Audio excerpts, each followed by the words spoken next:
isivyo bahati, safari ya kuelekea fainali ya Muungano Cup imetamatika leo hii mbele ya klabu ya Africans. Tulizungumza kabla ya mechi, ukasema kwamba nafasi yenu fainali mnaiona. Imekuwaje ndugu yangu, safari hii inaishia kwenye hatua ya nusu fainali mkipokea kipigo cha mabao 2-1? Mechi ilikuwa nzuri, nafikiri kila mtu aliona. Tunacheza vibaya first half. Second half tumerectify makosa. Na first half tulihukumiwa nafikiri na makosa ya mtu mmoja. Timu haikuwa bado imepata ule muunganiko. Tuliwapa mipira waende wakatufunge. Kwa hiyo ukikutana na timu ambayo of course inatoa mechi nzuri, inapokutana na sisi huwa tunawapa mechi nzuri tukikutana nao. Ukifanya kosa kama lile lazima utaadhibiwa. Sio mara moja. Nafikiri ni mara 2. Na bado ilikuwa ikijirudia. Kwa hiyo hakuna chochote unachotegemea zaidi ya adhabu kama utakutana na timu ambayo iko makini na inajua inataka nini kwenye uwanja for the time being. Kipindi cha pili tumerudi, tumetengeneza mchezo wetu, tumecheza vizuri. We gave our best na angalau tukapata goli moja tukiwazuia wasifanikiwe kufunga goli, na tulipata nafasi nyingi zaidi ambazo kama tungezitumia tungekuwa tunazungumza alternative, lakini tunawapa pongezi kwa sababu wao wamepata nafasi ya ushindi na kwenda kwenye hatua inayofuata, lakini tumemind kinoma. Pengine Young Africans walikuwa bora dhidi yenu mpaka unasema kwamba mmemind kinoma? Hapana, tuligawana vipindi. Wao wamecheza vizuri kwa makosa yetu first half, wakapata magoli 2 haraka, na sisi tumecheza vizuri kwenye kipindi cha pili tukaweza kukomboa goli moja. Kwa hiyo bado kwangu ilikuwa ni 50-50 kwa kila timu ambavyo imecheza. Makosa ambayo yametuhukumu ambayo hayatoi ubora kwa timu yoyote ni makosa ya mtu mmoja. Mmeona goli la kwanza, mmeona goli la pili, na bado kulikuwa na mwendelezo wa matukio kama hayo. Kwa hiyo ni lazima tutaadhibiwa. Ukifanya makosa dhidi ya timu kubwa ambayo again nasema kwamba wewe na wao mkikutana mnawapa watu mechi nzuri, hakuna wanacho expect zaidi ya adhabu, na ndio kilichotukuta kwenye mchezo wa leo. Performance ya Faisal Salum leo hii amefunga Diarra, kwa mtangazaji akawa anasema ni kama Faisal kwa Diarra. Ni mwendelezo wa kile ambacho kwa anakifanya zote. Hakuna mashaka juu ya uwezo wa Faisal Salum Abdallah.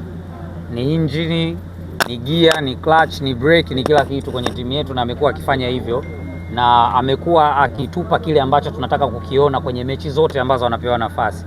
Hana big match, hana mechi ya kawaida, hana mechi ndogo. Kila mechi yeye ni top performer, na kitu kizuri ni kwamba akiwa kwenye ardhi ya nyumbani amefunga. Ni jambo la kujivunia kwetu na ni jambo la kumfurahia kama mchezaji wetu.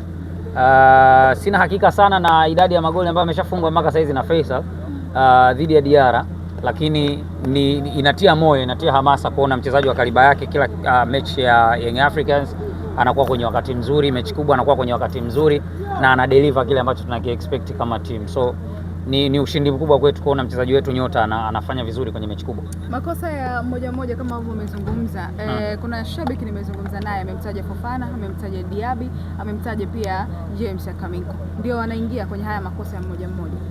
No comment, atazungumza mwalimu, nafikiri atakuwa na majibu mazuri zaidi mwalimu. Lakini umetazama viwango vyao pengine leo hii Yoro Diaby, lakini pia James Akaminko.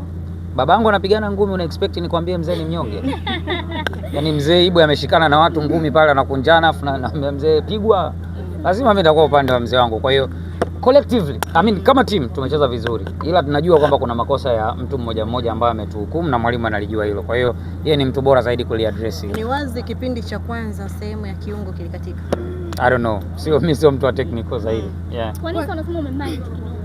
Of course kwa sababu mechi zilikuwa 50-50 na second half ambayo tumejirekebisha, tukacheza vizuri, tukarudisha mchezo kwetu, tukafanya baadhi ya mabadiliko, mechi ikaonekana iko kwetu.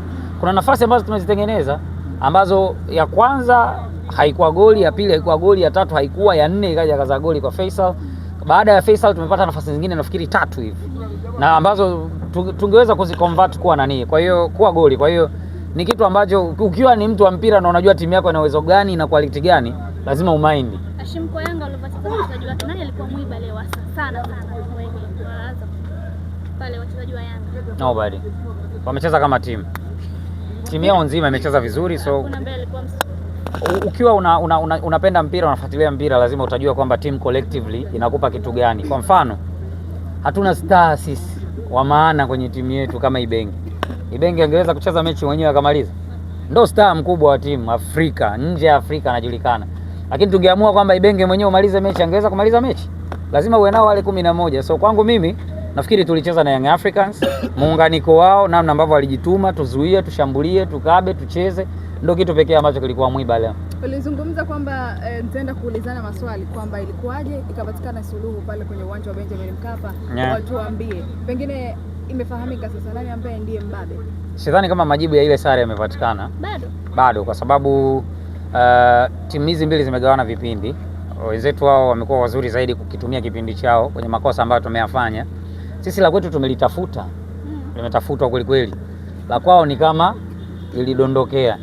Lakini mechi ya leo nafikiri majibu zaidi atakuwa nayo mwalimu mwenyewe. Kwamba ilikuwaje, sare ilipatikanaje ile, leo imekuwaje, na kama mnakumbuka vizuri nilisema mechi ya leo haitaenda dakika 90. Labda wao au sisi. Nilisema hicho kitu.